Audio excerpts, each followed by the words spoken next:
Hey everybody, we're at the Last U.S. Bag Company and here with Will Macia. Will, thanks for having us out today. Thank you, Neal.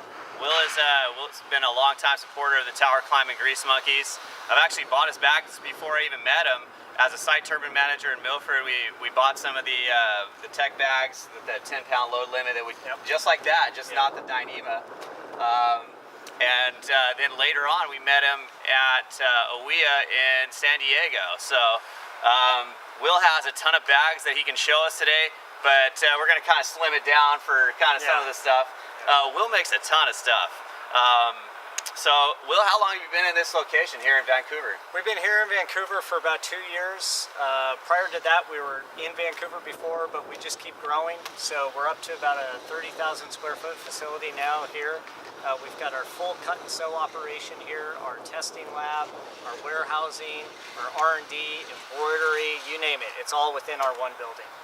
Yeah, my mind is going all kinds of different places. This guy can help me with all kinds of stuff. I mean, from hats to, Tower Climbing Grease Monkey bags and our own kind of collaboration. So Will and I hooked up and just been talking about this tour for a long time, and he's always been a supporter and is definitely one of our sponsors. You can check out, he's got the Last U.S. Bag industrial line down there on the fender there, and we've been showing his bags off site to site, and we've got a really good response from everybody that we've seen so far. So, Will, why don't you show us some of these bags that you got hanging up here, and tell us a little bit about some of the lines that you got available for wind turbine technicians specifically.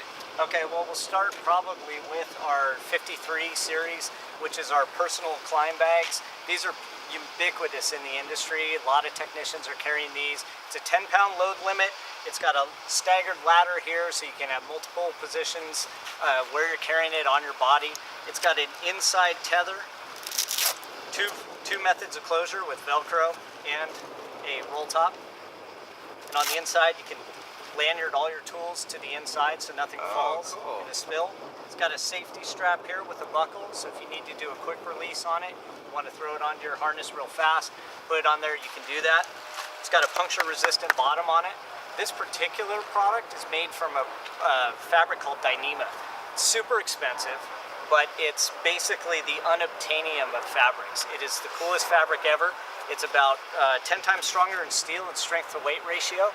It's very expensive, like I said, but its durability and its weight will surpass anything in the field today. This is the 53 in Dyneema, the 53 in our 1000D Cordura. Same. Nice. You can have them logoed with your company on them if you want. You can get your name busted on them. Any color combinations in high enough quantities, we'll build them custom for you as well. But you've probably seen these. Yeah, I've used those. Yeah, definitely. Yeah, we're giving out samples of those. You gave us blue ones and gray and orange. So yeah. So if you see him on the tour, bug him for a free bag, and he'll probably give you one if you talk pretty to him. Yeah. Anyway, we've got bags for cylinder carry, oxygen, acetylene, carrying up tower in a safe manner. You want to have them contained, but you also want to have them slung from the underside. Definitely want to have this sling from supporting the cylinder, not just carrying from above and not suspending the cylinder. Nitrogen tanks to fill up the accumulators. I mean, they can all fit in there. Absolutely. We got 2 sizes in that. We make multiple sizes in addition to that. And I think you even got labels on them so where you could tell them what it is in there. Absolutely. You can slide it right in so you can put, CO2 or whatever is in there. Absolutely. Or if you want to put your inspection record on the bag itself, you can slide that in. We can also color code them so that if you're buying bags throughout the year, you can actually run the color codes to match your inspection schedule. So let's say you brought all blue bags in January, and in March you want to bring all the blue out of the field and you're going to input the red out to the field. That way you can visually see that something's out in the field that shouldn't be at that time frame. So great way to run a visual inspection queue as well if you're not, if paperwork or tags are falling off or whatever. Our LUSB 18, this is another very common product that we sell. It fits a Pelican 1600 case perfectly. It's actually designed for that. A lot of your test equipment or high value equipment that goes up in a Pelican case. Oh, so that Pelican case goes in that bag. Inside of that. Got it. And now it can be lift rated. We also The bore scope. Yeah, there you go. There you go. A feature of this bag. These are welded seams down on the corner on a 32 ounce vinyl that's capping the bottom of this bag.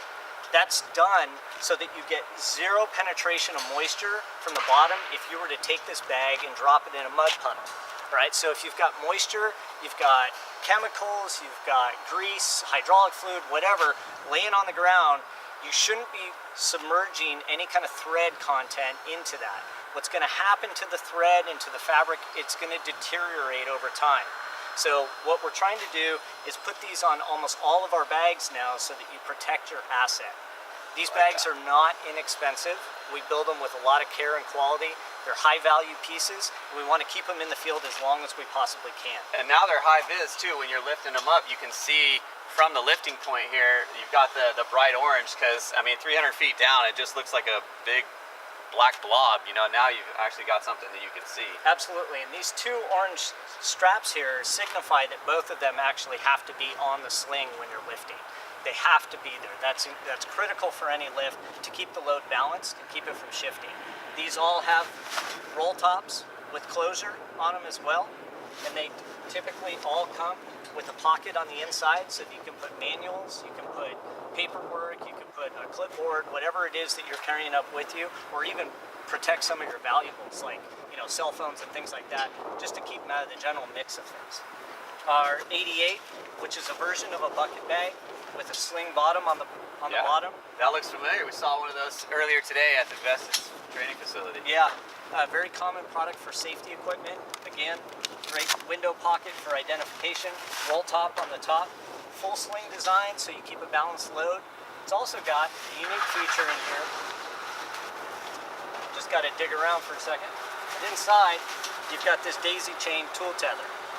So for carabiners, let's say you're keeping 300 meters of rope or something in there, you've got multiple skeins of rope in there, you're going to want to tie off your carabiners. You can count them really quickly, get a good visual of what's in there, and you're not going to lose them. So that's tucked away inside. Perfect for a 300-foot rope with like a descent, all that stuff. Absolutely. Yeah, that's absolutely. great. Yep, and that was actually designed by the safety folks over at Vestas to carry a lot of their safety equipment. And then we color code these as well so that if you have, let's say you have one that's specific to fire and you want it to be red, we'll make them in red as well. All right. Our smaller version of the 18, which is what we call an 04. And we get into some of our heavy load lift bags, which these are pretty common in the industry, a bucket bag. This is a 22 ounce vinyl bag. It's got a roll top on the top, heavy steel ring around the diameter. What colors do those come in, Will? These come in blue and red, typically. Again, we've got a hard bottom in there, keep any kind of tools from going through. And it's welded and it's waterproof. It's welded and waterproof on the bottom. So if you do spill hydraulic fluid inside of this, it's not going to seep out, right? It's what you're doing is less cleaning. Yeah. Like that. But the nice thing about it is it's not. It can penetrate some of the thread, but it's not going to capture the critical piece, which is the bottom where it's going to tear out. That's the whole point of that piece. Love it. The 104, this is a really heavy 400-pound lift. It's got 4 independent slings, 12 inches of stitching all the way up each sling, multiple grab handles on the side, full sling design. You can see the slings are self-balancing. They slide through on the bottom. That way that if your load shifts at all, the bag's shifting with the load. High-vis pull here, Velcro for the roll top. And then on the inside,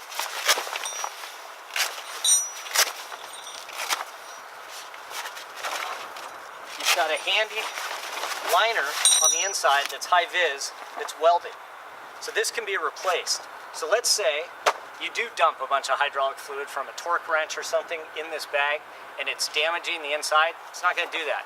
It's basically going to be completely contained inside of this vinyl piece. And if this vinyl piece gets compromised, you throw it away. Yeah. And you buy another one.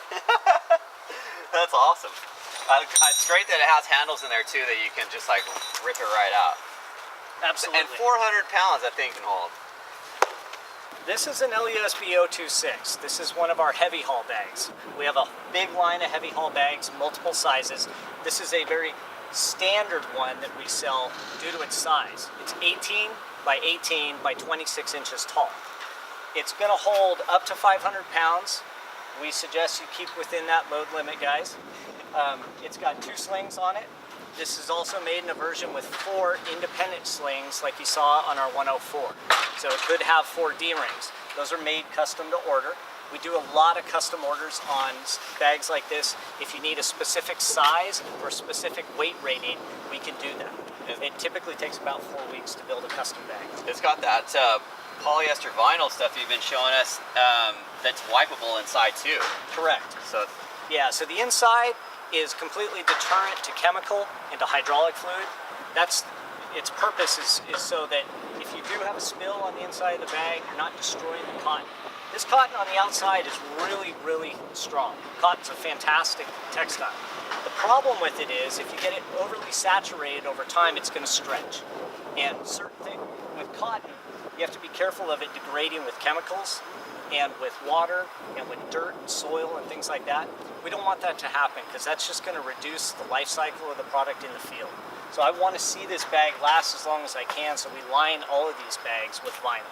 That keeps them protected, keeps them happy, keeps the inside from getting abraded too much, and Yeah. typically it's going to keep your bag lasting probably life cycle of these bags should be about 2.5 to 5 years, somewhere in that range.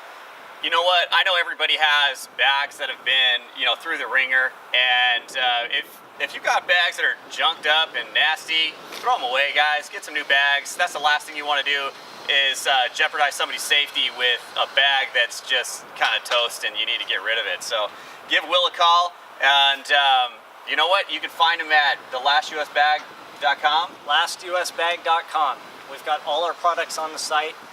If you go there and you see something, but you need something edited a little bit, let me know. Typically, we can make a custom bag.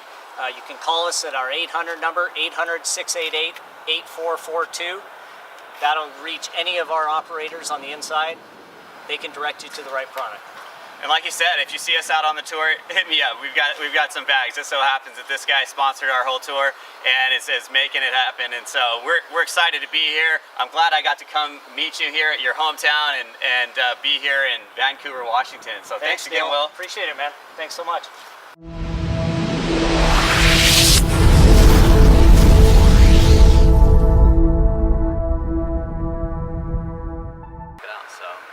We're in Vancouver, Washington, right? We are in Vancouver, Washington. We're like Portland's Canada. Okay. So, all right, we'll get that. Portland's Canada. I like that. All right.